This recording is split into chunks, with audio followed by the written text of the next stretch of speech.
Hello and welcome to this, my first ever video in high definition. Ooh, look at that high definition. Oh, the camera's coming close. You can see a spot I had above my eyebrow. Oh, high definition. Right, now to the video part of this. I'm going to talk about wrestling, yeah. I know it's a surprise. I don't usually talk about wrestling, don't I? I mean, I've only done about 112 videos. I can see it on my laptop over there. I've done 112 videos so far. One was about hip-hop because someone asked me to do a video on that, but of 111 of them were about pro wrestling. And here's another one about pro wrestling. So if you're not a wrestling fan and you stumbled across this and you're not interested in pro wrestling, watch it anyway. You know, give me a view, give me a thumbs up, subscribe. You don't have to watch again, but it'll be nice. Anyway, let's get talking about WWE Raw from the 9th of January 2011. It started off, Kane came down to the ring and he cuts a promo and he basically says to the fans, you boo John Cena because you look at him and you think what you could have been. You see success and you're jealous of that success. You see your inadequacies in John Cena. You see the things that you cannot be.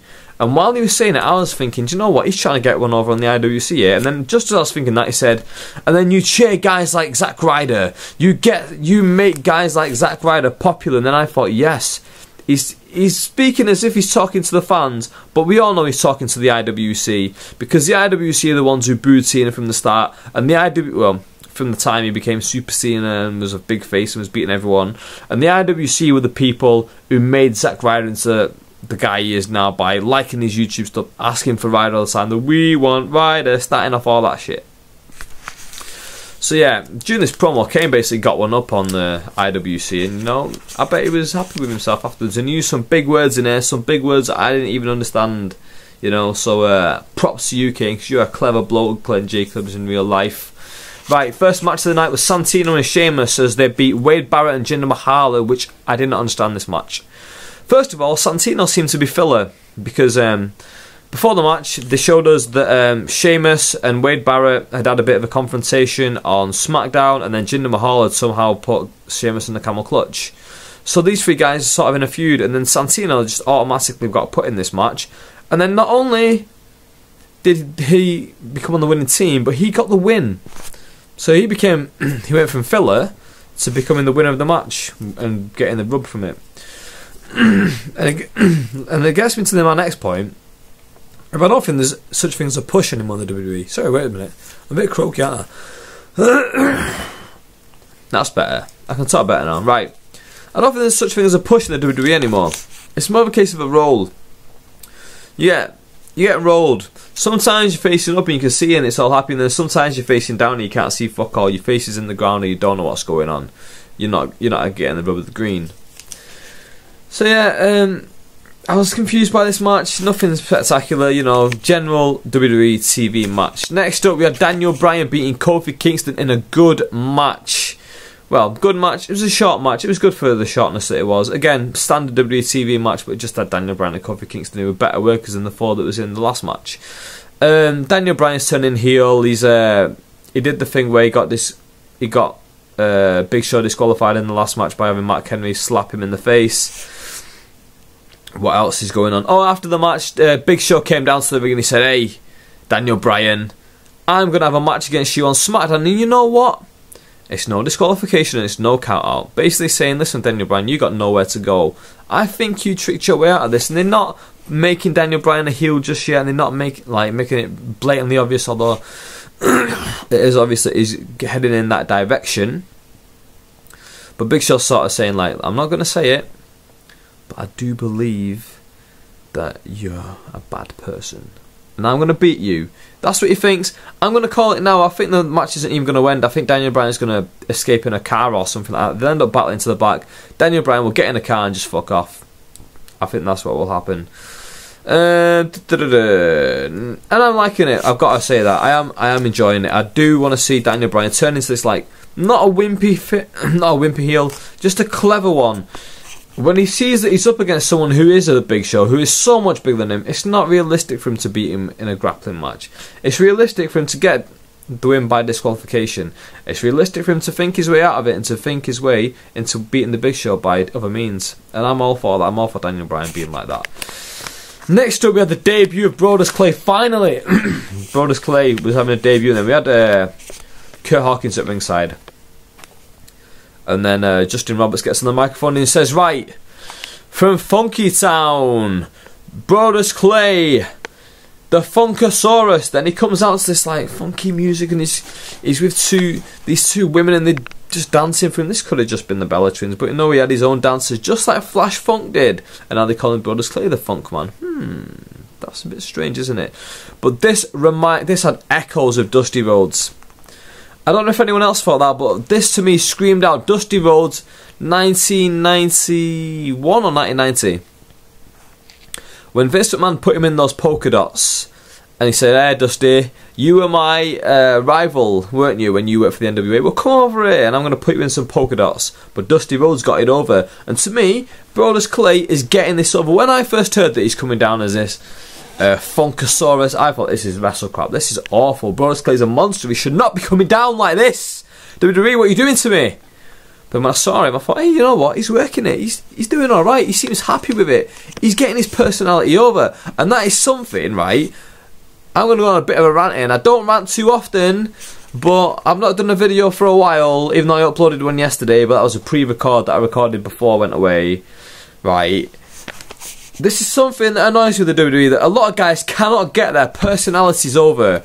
And it really annoys me.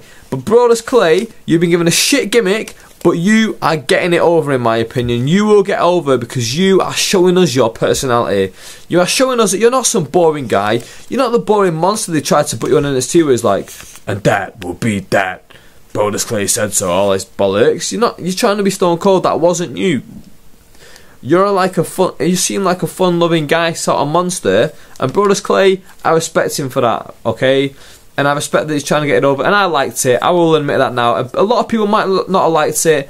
Tell me down here if you did or not, you know, and we'll talk about it. We'll talk about it like adults. But I was going to tweet at the time saying, oh, this is wrestle crap, but I gave it a bit of time, and I thought, no, I actually like this, so I thought to myself, no, I won't tweet tonight, because I'll probably tweet something stupid, and then afterwards think, no, I was a bit wrong there. But yeah, I did enjoy this Brodus Clay thing. During the match,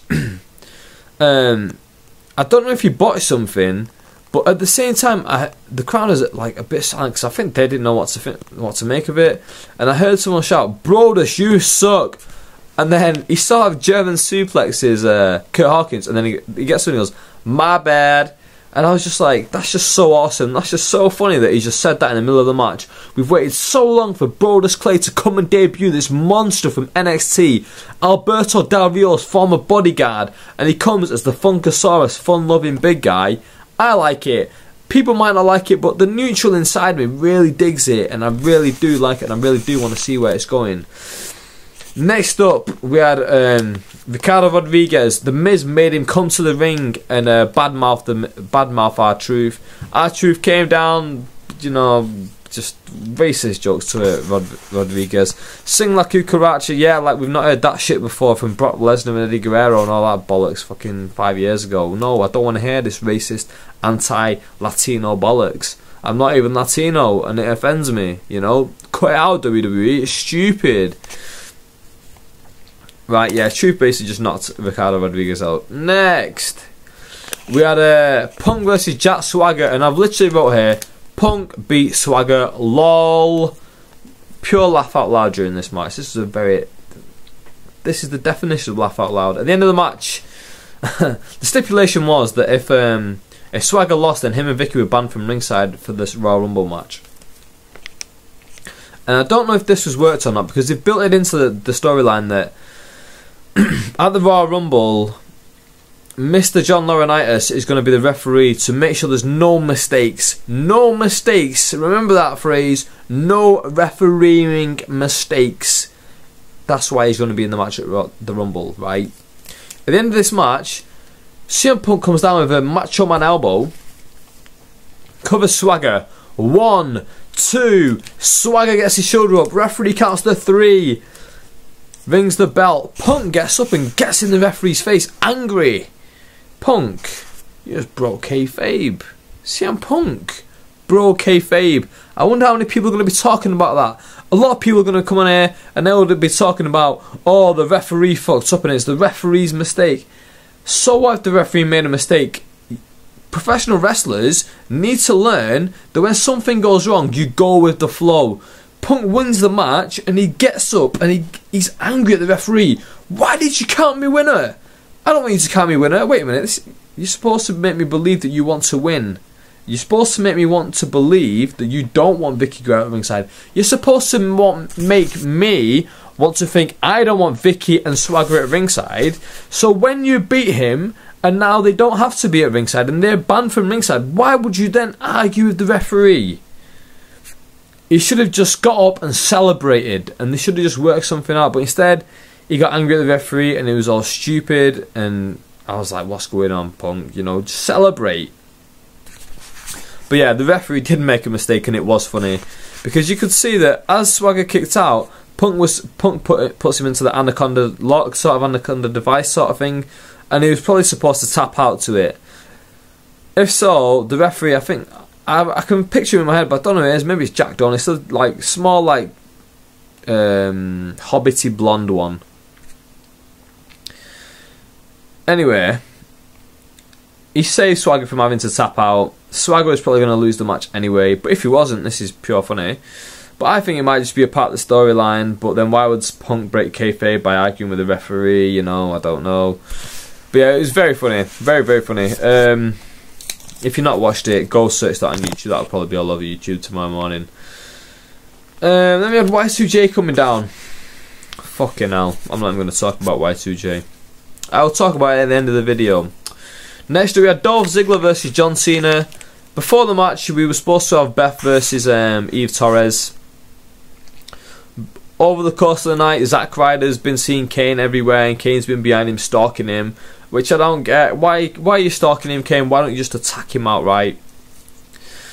But yeah, Eve Torres comes to the ring and she's supposed to have a match with Beth Phoenix. But then Kane's ring music comes on.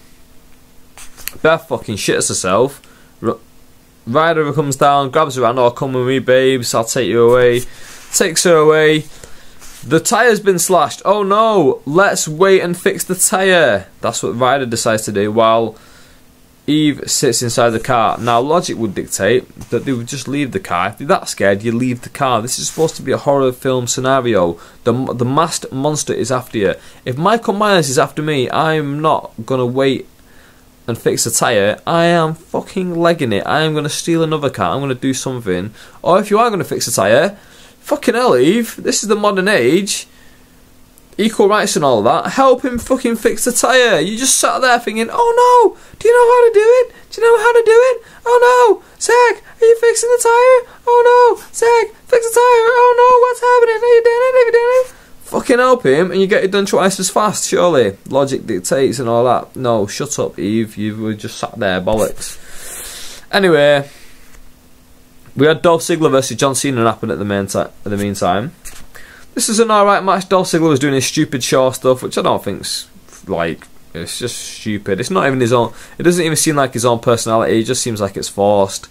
He did do a stand on his head while he had Cena in a headlock, which sort of was cool, but it sort of didn't make sense. Like the blood's not rushing to your head, Ziggler. Stupid. But yeah, that match ends when we see that Kane's attacking Zack Ryder in the back. So Cena goes to help him. Ryder goes to like sleeper hold him. Not Ryder, Ziggler. Cena then knocks Ziggler out by knocking him against the steps. Cena goes to the back. Fucking Kane's like chokeslammed Ryder off like some stage thing outside. Some like big like up like hired thing. Then Cena gets out there. Kane chokes him out. The show just goes off the air. That match is a no contest. All in all, I don't know. I enjoyed Raw. I enjoyed it mainly because as I watched it, I was trying to watch it as like a neutral fan, and that was one of my New Year's resolutions, is to in 2012 when I do watch wrestling to watch it as a neutral fan and not to be so harsh while I watch it. Afterwards, I can watch it and pick holes in it and say what was stupid and whatnot.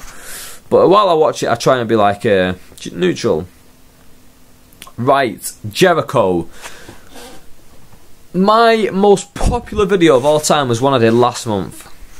And I'm sure everyone who's watching this video has seen it, and it's my WWE It Begins 2012 analysis video. And in that video, I talked for probably more than 20 minutes about who it could possibly be, who It Begins could possibly be. And I wanted it to be Shane McMahon. I should have really done the video before the last one, because after the last one, I actually thought it's Jericho now. But I'm not backpedaling, because I did mention Jericho on the initial video. I can't remember what I said. I don't really like to go over my own videos and watch them. But yeah, last week we got the finale of the It Begins. Who is it? The light goes blank. Oh, also, actually, before I go into it, on Raw, we found out that Edge is going to be inducted into the Hall of Fame. Congratulations, Edge. You know, he deserves it, I believe. People think Macho Man should be inducted. I think he could still be inducted. They don't like to put like someone who's deceased as the main draw of the main event of the Hall of Fame, so he could still be inducted. And then they're having the Four Horsemen: JJ Dillon, Barry Windham, Arn Anderson, and Tully Blanchard being inducted to the Hall of Fame as well. Right, so yeah. Anyway, It Begins. We're finally going to find out who it is. The lights all go blank, and then the lights go black, even. And then on the rampway, we see that Jesus pose with the arms out, and it's Jericho. The lights are on. It's Jericho. Jericho has returned. He comes down to the ring. He's got a microphone, and he's like, "Yeah, yeah," and he like goes this way, and he goes that way, and he wants everyone to cheer for him. And he says, "Fuck all." He says nothing on the mic. We catch him saying, "Yeah, yeah, yeah," a few times, and then he just goes to the back. We're led to believe that Jericho was emotional. We're led to believe that Jericho went out there with the intention of cutting a promo, but he couldn't, because he was feeling very emotional, because he was so happy to be back and he was so happy to get such an ovation. I watched this with my girlfriend Amy, and as we watched it, I told her about this. I said, "Listen, I really want to watch this. I'm going to stay up till 4 AM watching this. I hope you don't mind." She said, "Yeah, fine, cool, I'll watch it with you." As it happened, she fell asleep. But she was like dazing it in and out. But she caught this bit, and she said to me, like, "The fans don't seem bothered." And to me, the fans didn't seem that bothered. For what it was, for all the hype of the It Begins, for Chris Jericho's huge return, I'm expecting Triple H pops of 2002. I'm not just expecting face pops of a world champion, which is sort of what it was. It was like, "Yeah, Jericho!" And they sort of were chanting him, but it wasn't that ear-blistering CM Punk Money in the Bank thing. And they've built this up for weeks. It Begins, someone's returning, it's Jericho, it's your world champion. It just fell flat. He didn't say anything, but this week he came out on Raw. And again he didn't say anything, and he was pretending to be emotional again, and it was fucking dog shit. It was awful. It was terrible. But I'm not judging Raw on this segment, and I refuse to judge Raw on this segment. Ugh. Jericho. It's Jericho. First of all, yeah, good and proper. It's Jericho. I'm really not getting many problems with it being Jericho. Jericho being the It Returns guy. But the fact that they're building it up with him coming out here and saying absolutely nothing twice, it's got to be a heel turn, doesn't it? It's got to be a heel turn. He's got to be just. Oh, it just annoys me. So much build for absolutely nothing. It just seems like to me. But yeah, it worked out well for me because I got my best views of all time. That is my top rated video now of all time. Over 2,000 views within a month. Now that's not a lot for some people, but for me, 2,000 views is the most I've ever got for any video. If you've not seen it, please check it out. My WWE It Begins 2012. Go to my channel, scroll down. It'll probably be about within the first 10 videos, or just sort of by most views, and it'll come straight to the top. Watch that video. But yeah, that's it. Chris Jericho was the It Begins guy. And I was going to do a video solely about this, but because I was away, I couldn't. And because it was so bad, I didn't really want to come here and rant and rave and be so pissed off and be like, oh, Jericho, you fucking asshole. I didn't want to be a fanboy going, oh yeah, Jericho's back, woo, woo, woo. Don't want to do that either. Jericho's back. I'm neutral right now because I'm glad he's back, but I'm pissed off because it's a huge waste of the It Begins thing. They could have launched someone with that. They could have launched someone big and proper. Yeah, that's that. That's all I'm going to really say about the It Begins thing. In terms of me not being around much over the last pretty much 2 weeks, I've been away. I went away for New Year's, and I've literally just got back to mine now. Had a nice long extended break. Thank you for the messages from people. Thank you for the continuing comments onto my channel, the questions on my channel, for my Q&As. If you do have any questions, post them onto the moderator on my channel, and I will answer them in my next Q&A video. So yeah, that explains why I'm away. I thank everyone for messaging me, continually commenting on my videos. People who subscribed over that time, people who like my videos. If you've not subscribed, please subscribe. I appreciate it. I'm like 2 away from 700, I think, as well. So that's a huge landmark that I'm really looking forward to reaching. Yeah, also I'm on Xbox now, Xbox Live even.